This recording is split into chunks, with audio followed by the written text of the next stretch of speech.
Hello there, my name is Peter Thompson and this is one of my teaching DVDs, and this one is about the vital 80% on the putting green with a putter. The 80% is distance or pace. Line is important in my opinion, and in most people's opinion pace is far more important. For example, you could miss the hole by just 1 inch and hit the ball 10 feet past the hole or 10 feet short.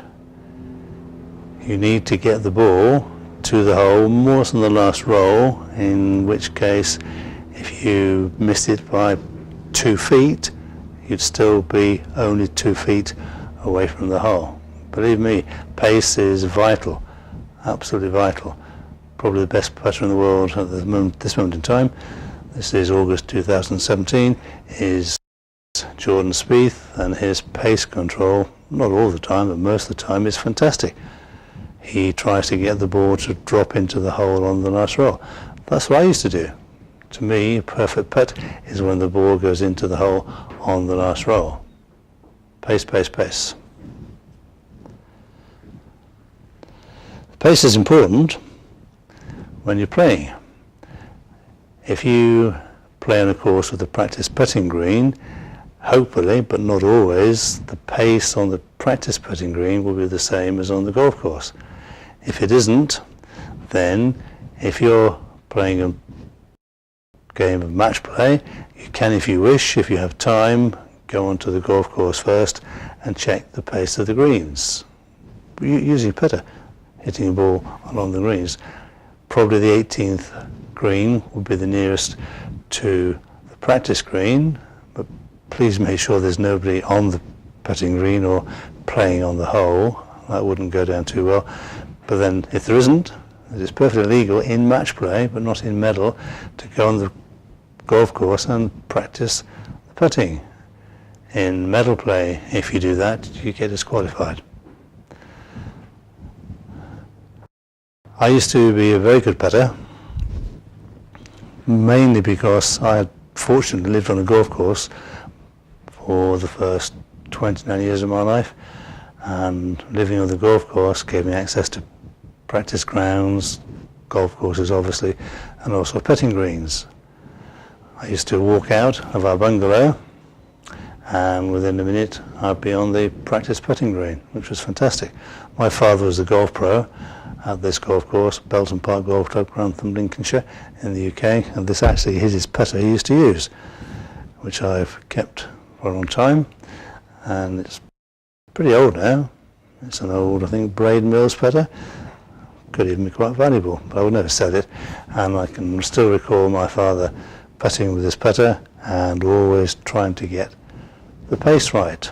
I would go onto the practice putting green and I would putt from end to end. I would find the furthest point, corner to corner, end to end, and just put balls to the other end and try and get all the balls in a nice little group. To me, pace was always more important. I didn't, I guess, then realise why it was so important. I just thought it was. If I missed the hole by 2 inches, 3 inches, 6 inches, 12 inches, but I have the right pace, then I'm still quite close to the hole. That's how I used to see it. It would be a good idea when you're practicing putting, practicing your long putts, to give you the pace, that you use the same type of golf ball that you would use when you're playing. Often people go into the bag and just pull out a few golf balls and just go and putt with them. Well, all golf balls are slightly different. So it's a good idea, whatever ball you play with, to make sure you practice with the same ball on the putting green and for shots around the green, shots out of sand. If you can use the same ball, then you get the same feel all the time and you get the same distance all the time.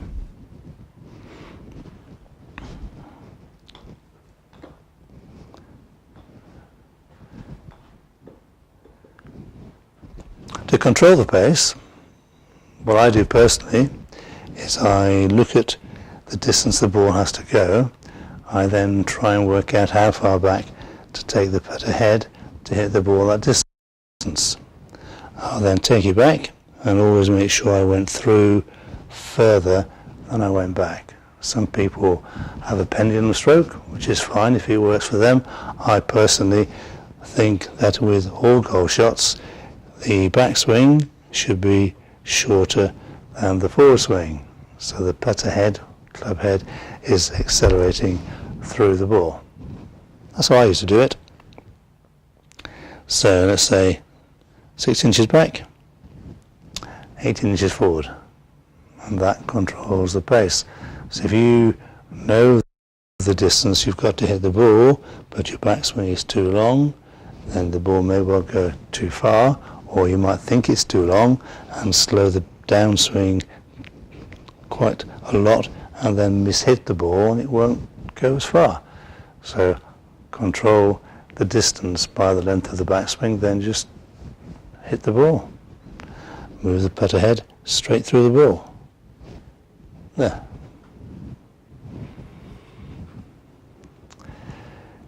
Gary Player was a brilliant golfer and a brilliant putter. He used to practice indoors on a carpet. This is my studio, and the carpet here is extremely good for putting on. We've got a very good putting green, superb putting green outside the entrance to the driving range. Superb putting green, but I still tend to give my putting lessons in here because all we're interested in is pace. Line as well, of course. Another DVD I'm going to make will be about alignment. This one's about the vital 80% of distance or pace, whatever you want to call it, and you can practice on carpets getting the pace right. I lived in Lincolnshire when I was quite young, and in the winter it can be quite cold there, cold winters, often snow, and I'll practice my putting indoors on a carpet. There's no difference really. Carpets can be really fast or really slow, but once you've worked out the pace, as with normal greens, they're all different paces. People often complain the greens are too slow or too fast, but there's no point in complaining because that's the pace of the greens you're playing on. So learn the pace if you can before you play. If you're playing in a match play and you haven't had time to practice and you've got to the first green and let's say you're only 3 feet away, so then you just knock it in for a 3 or a 4. If there's nobody waiting behind you, then quickly go further away from the flag and then just hit the ball to the flag to try and ascertain the pace, and then obviously pick up the ball and walk to the next tee. That's what I used to do. Always. You need to know the pace of the greens you're playing on, and of course they will change almost every hour. It might rain, they'll be slower. Sun comes out, they'll be faster. And of course the grass is growing, so even on a normal day the greens can be a little bit slower towards the end of the round than the beginning of the round. Think about all those things and then you'll have cleared in your mind the right pace for the greens you're playing on, and then that might change on the same course the following day, but that's golf. Best game in the world. All golf courses are different, all greens are different, different paces, different shapes.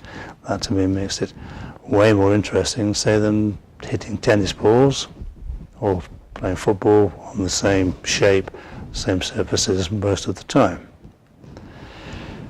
So that's how I see putting.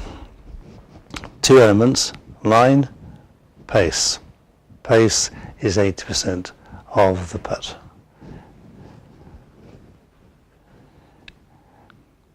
You need to work out the pace before you hit the ball, obviously, and then take it back and then just simply hit the ball forward.